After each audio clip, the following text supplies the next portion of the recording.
Today, we're chatting about a very controversial topic. We're going to have a little bit of an argument from my point of view on this one, and that is, does pop report matter? Now, if we flesh that question out a little bit more, I suppose what we're really asking is, does the population port from PSA graded Pokemon cards, for argument's sake, actually have a big impact on the price of the card? And this is actually a really controversial topic. I understand from the get-go of this video, there's going to be some of you guys and girls down in the comments section that completely agree with me, and there's going to be some that probably definitely disagree with what I'm going to say. So to answer that question, and I'm going to have some points on this, but let's just answer it straight off the bat. Does pop report matter? Yes, in my opinion. And I get it, it's going to be a controversial answer because a lot of people will say no. Now, if someone asks that in a different way, does pop report matter for really modern Pokemon cards? My answer would be yes, but not quite as much. And I'll flesh that answer out a little bit more with point 4 in my argument. But let's start off with the two parts that come into the equation when it comes to does pop report matter. We need to look at really two things. One is supply and the second one is demand. Supply, essentially, if we look at it in this instance, it's the number of graded cards, is it? It's the number of PSA 10s. That is the supply. So the supply, when it comes to this equation, is either static or it's only going to go up. It's not going to go down. It's one of the two things. It's either flatlined, no one's ever going to pull another vintage graded holo that'll grade a 10.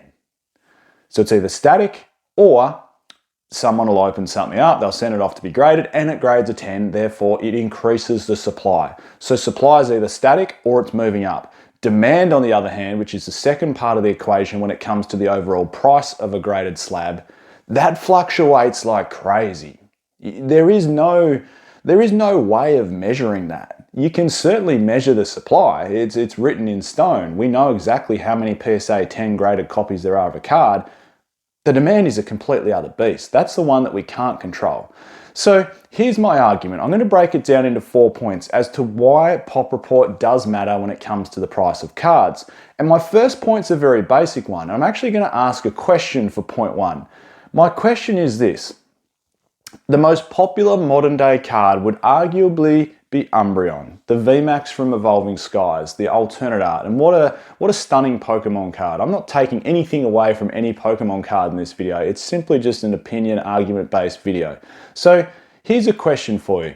If the world's most common, or I shouldn't say common, the most popular Pokemon graded card from the modern era, the Umbreon, let's say if PSA 10 Umbreon had a population of 19, what would its value be? And the reason I've picked 19 is because it'll line up with point 3 that I'm going to make. The Torchic that recently sold from EX Team Rocket Returns has a population of 19 and it sold for $105,000 US. So that's my question. Point 1, if PSA 10 Umbreon from Evolving Skies had a population of 19, what would its price be?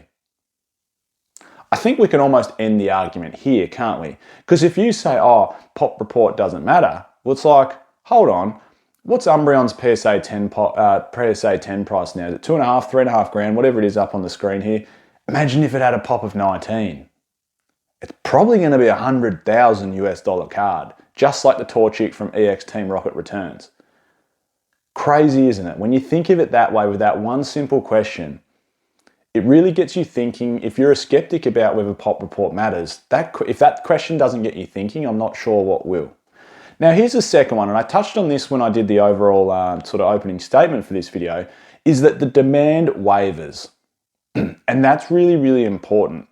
What we've got to understand that when it comes to any free market, money moves and it can come and go like the wind.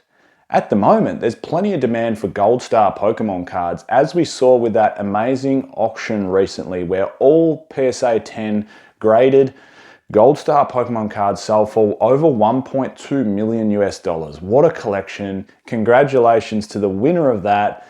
You must be a massive whale to be able to afford that sort of auction, but what an awesome collection you've got yourself, and good on you. That's absolutely amazing. But my point is, demand completely wavers. Like, that is the unknown. Supply, like I said, will remain relatively constant, or it'll just continue to go up, particularly on modern sets. So, here's another one, right? Let's think of this for a very modern chase card from, the new Black Bolt White Flare sets, is the Seismitoad by Shinji Kanda. At the moment, its population is incredibly low because it's just come out. What's going to happen to that population? It's going to go up. And unless demand remains incredibly strong for that card, we're going to see a reduction in its PSA 10 price, just like we do with most modern singles. Think for argument's sake of the Umbreon EX from Prismatic Evolutions. When that first came out, PSA 10 prices were fetching an astronomical price. And now it's come back down to earth a little bit. That's not to say that there's not going to be more demand for this card in the future and therefore it's going to push prices back up. But that's point number 2. Modern card, supply is going to increase, but demand, it just wavers. You've got to remember, money moves around the hobby. There's always going to be sort of a new flavor of the month. Look at Bubble Mew at the moment, which is absolutely pumping. And probably one of the best examples is, Drowsy recently from Scarlet and Violet Base. There was a lot of money that moved towards that card, both in raw form and PSA 10 form. And look now, look how quickly money has come and gone from that card. It's just crazy how quickly demand wavers. And that's why, personally, I don't invest in singles. I just buy the singles that I like. If they happen to go up, so be it. The thing I like about booster boxes or sealed collecting is it's a deflationary asset. So what that means is more and more supply is getting stripped from the market each day. As more and more gets opened, less and less is kept sealed. And therefore, supply is decreasing. It's only going to decrease. When a set is out of rotation, it never gets printed again. The booster boxes and the elite trainer boxes are only going to get less and less. Point number 3, so while we're on gold stars, we can even go to that small little niche era and we can delve into some things there. And this is even going to tell us, if we put the lens on this EX era, this is going to tell us some things about gold stars and also, more importantly, some things about PSA pop report and why they matter. So if we look at EX Team Rocket Returns, in my opinion, one of the greatest Pokemon card sets ever made. Would it have been cooler if we had, Gold Star Combusken instead of Torchic, like we had the third evolution line? Quite possibly, but I sort of like what they did with the baby Pokemon there. Anyway, long story short, if we look at the pop reports from the 3 starters, and I guess we could argue, maybe Torchic's the most popular because it's the fire Pokemon, the little chicken. I don't know. Is it more popular than Trico or Mudkip? Possibly. What we do know, or what we can see from these numbers though, is it has a much smaller pop report than Trico and Mudkip. It is sitting at a PSA 10 population of 19. And if we look at the values of those cards, they're all worth a truckload. But the little chicken is worth the most because it has the lowest PSA 10 pop report. If we go into some other cards in here, and look, there's one thing to keep into consideration here as well when it comes to popular pop report, and that is, of course, the demand. How popular the Pokemon card is, because maybe one outlier from the whole PSA 10 Gold Star situation is that Pikachu. The Pikachu from Holland Phantoms goes for heaps of money, lots of money, but it also has one of the higher PSA 10 pop reports with I think there's over 120 PSA 10 Pikachu. So keep in mind that, demand does also have a massive impact. But if we even just zoom in this third argument onto a very small subsection, which is gold stars from EX era, and zoom in even closer to EX Team Rocket Returns, we can see from those 3 starters that the Torchic, having the much lower PSA 10 population than the others, has really impacted the price of it. It's massively shot up compared to the others. Now, finally, let's put a little bit more of a modern lens on. Okay, point number 4. If we look at modern cards, right? So if we jump into 151, the Charizard, there is over 20,000 PSA 10 copies of the Charizard from 151. And look, I think that's just going to be the new norm. Like, if there's a massive chase card and it's somewhat easy to grade, as in it has a conversion rate of somewhere around 50%, we're going to get massive amounts of population of it. That's just going to be the new norm. If we look at Lugia V from Silver Tempest, which roughly has a 55 to 60% conversion rate to a PSA 10, we're up around 19,500 copies of that card. We look at this Zard, which has roughly a 50% conversion rate to a 10, we're over 20,000 PSA 10 copies. Now, if we look at its PSA 10 price, it's just under $1,000. If we compare that to Magikarp from Paldea Evolved, there's a little bit of a different story, isn't there? Magikarp from Paldea Evolved is sitting at just over 3,000 PSA 10 copies, but look at its price. It's a lot more expensive than the Charizard in a PSA 10. And you can't really argue that, Magikarp is a more fan favorite Pokemon than what Charizard is. You could perhaps argue the artwork's a little bit better. Shinji Kanda has done a phenomenal job on this Pokemon card, but keep in mind it's just an illustration rare versus the Charizard, which is a special illustration rare, so it has a higher rarity. I don't know, maybe the two things line up, maybe they even out. Long story short though, Magikarp is commanding a much higher PSA 10 price because of its graded population. It has a much, much lower population. So here comes another question. Back like that Umbreon question I asked at the start of the video. If Magikarp from Paldea Evolved had a PSA 10 population of over 20,000, or the same PSA 10 population exactly as what Charizard from 151 has, would it be the same price? It wouldn't be, would it? It's probably going to be like a $400 or a $500 US chase card in a PSA 10. Its price would probably be half of what Charizard's would be. That's my guess if it had a PSA 10 population of 21,000 like the Charizard.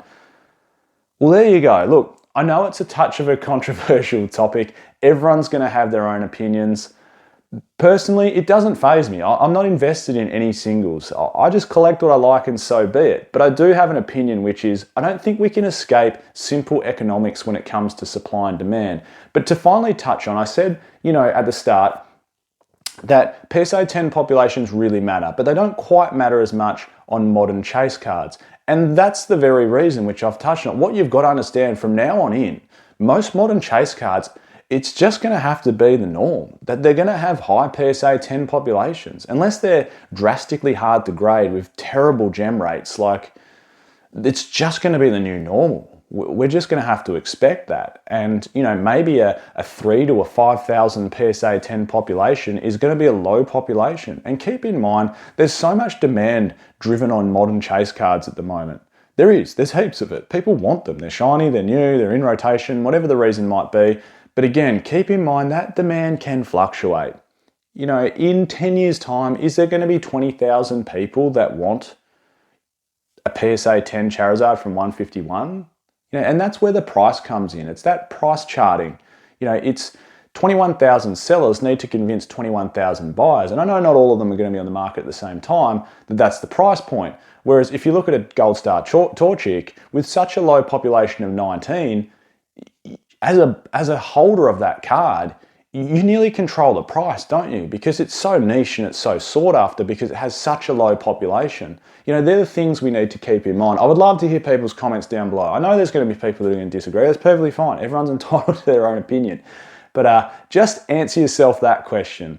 If Umbreon VMAX from Evolving Skies had a PSA 10 population of 19, would it still be the same price? Keep in mind, today's video is sponsored by the Collector app. There'll be a link in the description to download. It's an awesome app you can put in your whole singles and sealed collection. It's so easy to use. And as an investor, you can look up the pop reports of every single card. You can look up the set analytics now and see total set value, which as an investor we know is so important, which is also as well driven by, not only is total set value going to be a big driver for sealed Pokemon prices, but PSA 10 graded prices are going to be a big driver for the sealed prices. That's why we see EX Team Rocket booster boxes go for so much money. That's why we see EX Deoxys booster boxes go for so much money. That's why we see Evolving Skies booster boxes go for so much money. So awesome app, link in the description to download it. I'm Michael, this is PokeOz. Catch everyone next time.